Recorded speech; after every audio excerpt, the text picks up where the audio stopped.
It ain't worth it. It's, I don't know what to say anymore. Life hasn't been easy lately. Life hasn't been easy for anyone, but it's especially not been easy for me. Life just, any chance you get, it's going to pick you up like by the neck, by the hair. It's going to lift you up like Steve Martin and just destroy you. Because Steve Martin used to kill people. So I've heard. But anyway, you might notice if you follow my channel, I got a haircut. Everything I'm about to tell you right now, it started with a haircut. Actually, scratch that. It started with a dream, right? So many things start with dreams. And then there was one famous man who had a dream, and look what happened to him. Yeah, that's right. MLK, Malcolm X, they all had dreams. Look what happened. Look what happened to me. You know, 2 years ago when I moved to Japan, I had goals, I had aspirations. I wanted to be a game designer, specifically a game creator. There's a difference. And, I had it all. I was so close to having my dream. But it was taken away from me. So, let's start with yesterday. So yesterday, my wife, for a while, she's been hounding me relentlessly to get a haircut. And as you can see, I got a haircut. It's just hard to think about all this, And since seventh grade, I've just been cutting my hair myself. I would usually use like these scissors to cut my hair. And in seventh grade, the first time I cut my hair, I never wanted to get my hair cut by my dad or a barber, so I just did it myself. I found one of my dad's old pocket knives that he used in the war. I won't tell you which war. That's a secret between him and me. But I used that to cut my own hair in seventh grade. And my mom and dad, they saw the job I did, and they just said, you know what, Lane, you don't have to go and pay for haircuts anymore. You're fine. You can do it by yourself on your lonesome. And I thought, hey, sweet. I don't have to deal with barbers anymore. I don't have to pay $50 for some guy who went AWOL from the military to cut my bangs and shave my sideburns and shampoo me. You know what I mean?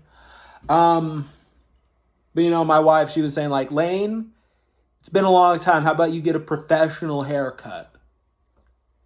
I'm like, I don't know. But she eventually convinces me to go to a barber in Japan, right? Because we live in Japan. Of course, I'm going to go to a Japanese barber, right? And that's like the weird thing about Japan.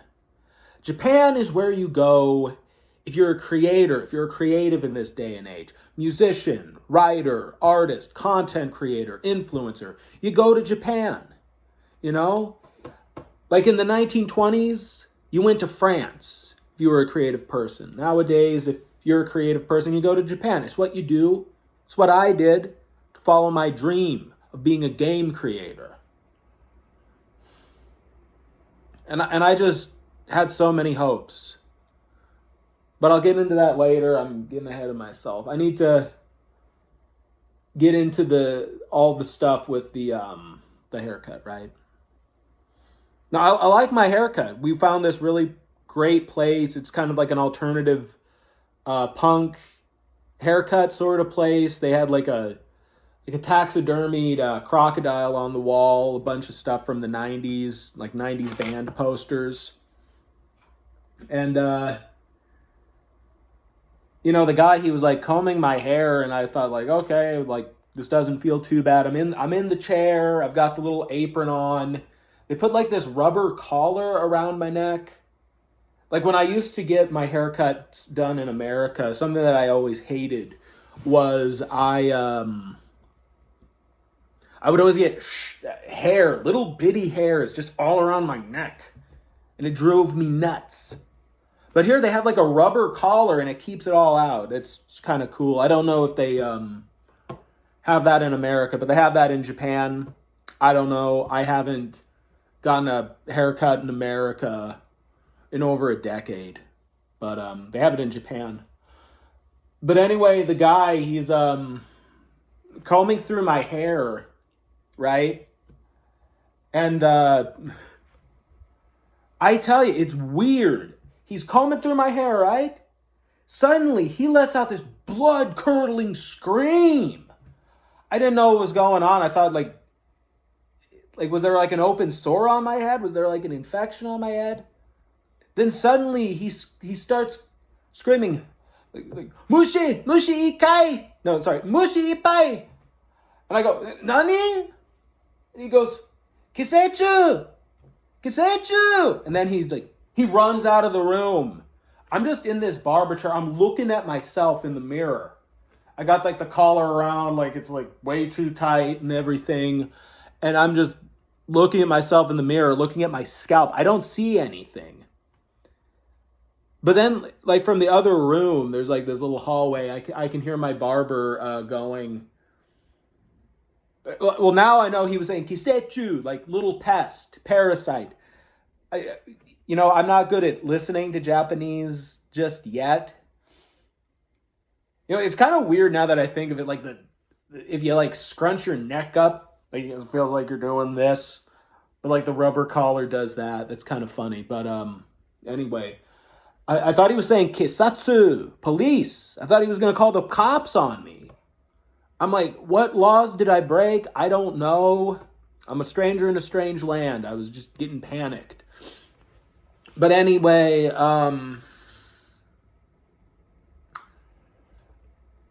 it turns out there was some stuff in my scalp I did not know about. I don't know where I got this. But there were apparently just nodules all around my scalp, like up here apparently, that were like filled with mites basically. Like apparently, I don't know what you call them in America, like all of America. I know my grandma, they were like burrowing like little beetles that would get into your skin. I think she called them chiggers. Very odd. Anyway, like when he was combing, apparently he ruptured one of these sacs that had formed on my scalp. And there were apparently just these little white bugs crawling around in my hair. I couldn't see it. I don't know. I figured, is it like lice or something? Are they going to call the cops on me for that? Because, that's something that's kind of crazy is... Japan is very particular about their invasive species laws. You cannot bring outside animals, outside plants or anything into Japan because it's, invasive species. They can destroy a lot of things. So basically what ended up happening is he got this ointment and like threw it in my hair. I guess that killed the bugs. I don't know. It's kind of weird. Like my head was like a planet for these bugs, and this guy, he's like I was like I was Gaia, I was Mother Earth, and my barber, he was like Kali, goddess of destruction and death. I mean, we're both dudes, but for some reason I'm imagining us as goddesses for some reason. But he brought about the Kali Yuga, and it's like all this ointment goes into my hair, and the bugs are drowning. They're probably going like poor bugs, but then again, poor me, poor scalp of mine. I look terrible in this video. But anyway, we get that done. At the end of it all, it costed 5,500 yen, which is like $40 or something. Way too much. I mean, it looks good, but it's like he didn't like smile at me afterward before he found the bugs in my hair. You know, uh, he was so nice, so friendly, but after that, you're probably wondering what's in the tank. That's shrimp. I have pet shrimp. Not for long though. Not for long. Um, but what's gonna happen now is just insane. But again, I'm getting ahead of myself. I need to stay focused, right? So what ends up happening is I go home, I overpay for a haircut. It looks nice. My wife says it's nice. And all of today, this was yesterday, mind you, all of today, I'm just thinking, I'm just going about my business until about an hour ago, I get an email. And the moment I opened this email, my heart stopped. My world was just ruined, right? I already mentioned how, this is like France was in the 1920s. If you have a dream, if you have a creative aspiration, you go to Japan. You start your life over. I've started my life over in Japan, right? To make something of myself. And what happens? So let me backtrack a little bit more about some things I was doing in Japan prior to this. So one of my big goals coming here is I want to be a game creator, right?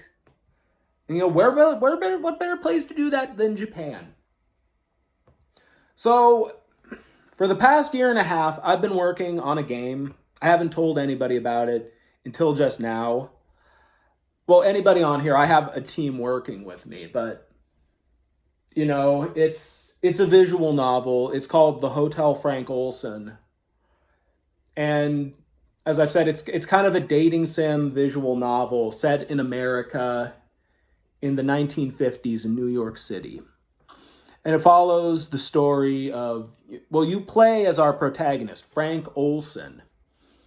And he's a man for hire. He has several important contracts with the government. Until one day, a beautiful Russian woman comes into his hotel room and says, hey, I have an offer you can't refuse. She offers him 2 little tablets. You can either choose to take the tablets, like put them on your tongue, or not. I won't say anything more than that. I still kind of hope I can get this game out. Because what I was going to do, right, I have some coins here. So, 21 yen, right? I was going to get this game onto the eShop for 21 yen. It's in the beta mode now, and the sample, the demo, 21 cents. So cheap, right? Well, not 21 cents, 21 yen. That'd be like a dime in America. Like, hello, try it out. But no, you can't. So let me get back to the email I got from Nintendo. I opened this email and said, this game I wanted to port to the Nintendo Switch eShop has been removed, deported. I have been deported. I just... And that's the whole thing. It's like, I know it's kind of an experimental thing. I could understand if the sales weren't good. I can understand that perfectly. But, it was the reason that was listed in the email. It was in Japanese and English, and it just said it was removed from the Nintendo eShop for reasons of hate speech.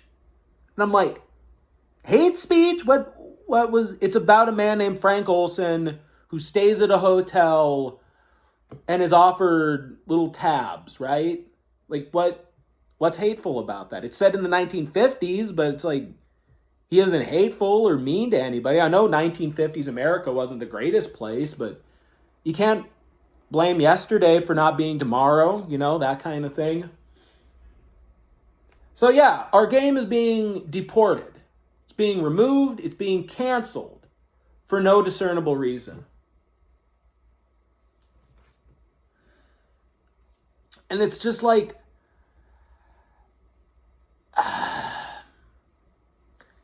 it's just so frustrating because I have kind of an international team working with me. So I'm the creator, right? I came up with the idea. I have a writer because, this is a visual novel, dating sim kind of thing. And it is being written up, the whole script and everything. It's like, in the beta version, it was like 1,000+ pages of text. I had an Australian guy writing it. And then I had a programmer from Kenya getting it all working. I had an artist who was local in the city in Japan. He made some amazing stuff. And then I had the composer. He was from England. We got all sorts of cool stuff in that game. But then Nintendo just decides to deport it. For no reason. For hate speech? What was hateful about it? And it's like weird because I live in Japan. Like right now, from where I am right now, I could get on the train, go to Shinkobe, get on the bullet train, and in 4 hours, I'd be in Tokyo. I could go right up to the office of Shigeru Miyamoto himself, and I could say, "Hey, bub, doshite? Why are you doing this?" I don't know. Anyway, my dreams are basically gone now. Everything I've worked towards for the past year and a half are just, it's gone. It's a good haircut though. My wife likes the haircut though, so